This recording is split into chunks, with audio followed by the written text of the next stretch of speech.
Hello student, आज हम class 8 की हिंदी का थर्ड चैप्टर पढ़ेंगे। थर्ड चैप्टर में है आपके अहिंसा की विजय। इसके लेखक हैं भगवत शरण उपाध्याय। देखिए, सत्य की हमेशा विजय होती है। तो आइए इस कहानी को बताते हैं। एक बार महात्मा बुद्ध मगध की राजधानी राजगृह से चलकर वह श्रीवस्ती पहुँचे। श्रीवस्ती कौशल की राजधानी है। अयोध्या के आसपास के प्रदेश को क्या कहते थे? कौशल। वह कौशल कहलाता था। वहाँ का राजा कौन था? प्रसेनजीत। प्रसेनजीत महात्मा बुद्ध का शिष्य था। महात्मा बुद्ध जब श्रीवस्ती पहुँचे तो राजा को व्याकुल देखे तो उन्होंने राजा से पूछा कि तुम परेशान क्यों हो? तो राजा ने बताया कि एक अंगुलीमाल डाकू है जो मेरी प्रजा को बहुत परेशान किया है, पीड़ित किया है। मैं बहुत चिंतित हूँ, मेरे समझ में कुछ नहीं आ रहा है। तो महात्मा बुद्ध ने क्या किया? राजा को धीरज बंधाया कि मैं तुम्हारी चिंता दूर कर दूँगा। देखिए, अंगुलीमाल बहुत ही भयंकर डाकू था। वह 1000 लोगों को मारने की प्रतिज्ञा की थी। वह इतने लोगों का वध कर चुका था कि उसके गिनना कठिन था। तो वह एक युक्ति निकाली थी कि वह जिसका वध करता था तो एक उंगली काट लेता था और उसकी माला बनती जा रही थी और वह अपने गले पर पहने रहता था वह माला, जिससे उसका नाम क्या पड़ गया था? अंगुलीमाल। देखिए, उसकी क्रूरता से सभी देशवासी क्या करते? बहुत डरते थे। जहाँ से वह निकलता था तो लोग चीखने लगते थे, चिल्लाने लगते थे। इसके क्रूरता के कारनामे दूर दूर के देशों तक फैला हुआ था। फिर क्या हुआ? देखिए, प्रसेनजीत से विदा लेकर महात्मा बुद्ध जंगल की ओर चल पड़े। तो जब जंगल की ओर चल पड़े तो राजा के पहरेदार लगे रहते थे, है ना, जंगल शुरू होते ही। तो वहाँ से जंगल में जाने वाले लोगों को वह पहरेदार रोकते थे कि वहाँ खतरा है। उसने देखा कि महात्मा बुद्ध भी उसी ओर जा रहे हैं। वह उनके पास पहुंचा। वह सोचा कि बुद्ध महात्मा का कोई कुछ नहीं बिगाड़ सकता, वह जानता था।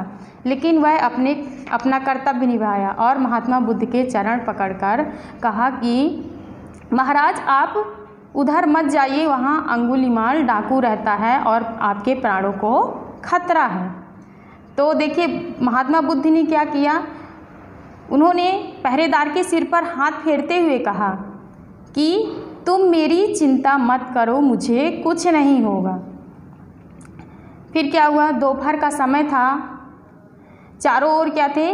पेड़ों की छाया थी। वो थक चुके थे लेकिन वो जंगल की ओर आगे बढ़ते गए। फिर उन्होंने जंगल की ओर चलते गए। इसके बाद क्या हुआ? वह सोच रहे थे कि मनुष्य को क्यों मारता है? आदमी को क्यों मारता है? जीव को देखकर प्रसन्न क्यों नहीं रहता है? वह संसार के यह कष्ट देखकर बहुत दुखी थे। इतने में आवाज़ आई, ठहर जा। वह महात्मा बुद्ध इतने ध्यानमग्न थे कि उन्होंने नहीं सुना। फिर थोड़ी देर बाद फिर से यही आवाज़ आई कि ठहर जा। वह ठहर गए। फिर उनके सामने एक दैत्य सामने आया। बड़ी बड़ी मूँछें, लंबे लंबे बाल, भयानक चेहरा, है ना, मतलब अजीब सा दिख रहा था। वो बहुत गंदा दिख रहा था। और क्या किया था? गले में वही उंगलियों की माला पहने था। तो महात्मा बुद्ध समझ गए कि यही अंगुलीमाल डाकू है। तो उन्होंने कहा, मैं तो ठहर गया, तू कब ठहरेगा? महात्मा बुद्ध बोले कि मैं तो ठहर गया, तू कब ठहरेगा? वह चकित हो गया और महात्मा बुद्ध उसके आँख में आँख डालकर बातें कर रहे थे।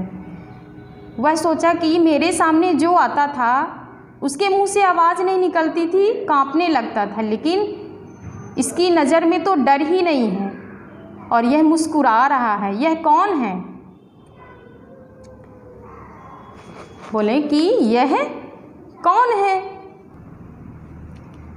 महात्मा फिर बोले, तू कब ठहरेगा। अंगुलीमाल को उनकी बातों पर जादू सा लगा और बोला कि मैं नहीं समझा। तो महात्मा बुद्ध बोले, अरे जन्म से मरण तक हमारे जीवन में कष्ट ही कष्ट है, तो तू अपनी क्रूरता और ये मार काट कब बंद करेगा, कब इससे छुट्टी लेगा तू, कि कब इससे छुट्टी लेगा तू। वह डाकू किसी के सामने नहीं डरता था, लेकिन वह महात्मा के सामने कांपने लगा था और उनके चरणों में गिर गया। बोला, महाराज मुझे कुछ समझ में नहीं आ रहा है, मुझे सिर्फ अंधकार ही अंधकार दिखाई दे रहा है। तो महात्मा बुद्ध ने क्या किया, उनको शांति, दया और प्रेम का उपदेश दिया, जिससे अंगुलीमाल के मन का अंधकार दूर हो गया और उसने माला तोड़कर फेंक दिया, कटार फेंक दिया और उसने हिंसा का मार्ग त्याग दिया और शिष्य बन गया, महात्मा बुद्ध का शिष्य बन गया। तो देखिए, एक डाकू हिंसा को छोड़कर अहिंसा का मार्ग अपना लिया। देखिए, सत्य की हमेशा विजय होती है। तो देखिए, पेज नंबर 13 में आपके नए शब्द दिए गए हैं, वो आपको याद करना है। ये आपका होमवर्क है। Okay, thank you.